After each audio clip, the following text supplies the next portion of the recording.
Suasana penuh semangat mewarnai lokasi peternakan ayam pedaging milik BUMDes Unit Kelompok Tani Citrawangi di Desa Neglasari, Kecamatan Dramaga, Kabupaten Bogor. Kelompok tersebut berhasil menyelesaikan panen ketiga dengan hasil yang memuaskan. Pada panen kali ini, ayam pedaging yang dipanen berusia sekitar 36 hari dengan jumlah mencapai 8.000 ekor. Seluruh hasil panen langsung diangkut dan didistribusikan kepada para mitra pedagang yang telah menjalin kerjasama dengan kelompok tersebut. Proses panen hingga pendistribusian hasil ternak turut dipantau oleh Sekretaris Desa Neglasari, Kosasi Irfan. Kehadirannya menjadi bentuk dukungan pemerintah desa terhadap pengembangan usaha produktif yang dikelola melalui BUMDes.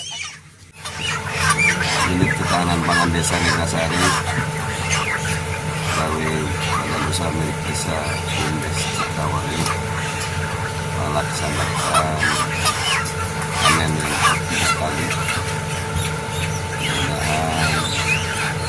Ini panen kita dapat dari catatan-catatan kita sebelumnya, panen kita punya pada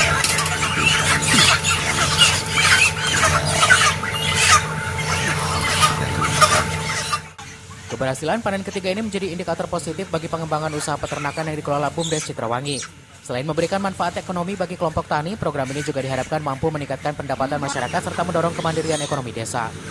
Para pengelola pun berkomitmen untuk melanjutkan siklus pemeliharaan berikutnya dengan meningkatkan kualitas pemeliharaan agar hasil produksi tetap terjaga. Dari Dramaga, Kabupaten Bogor, Iman Abdurrahman melaporkan.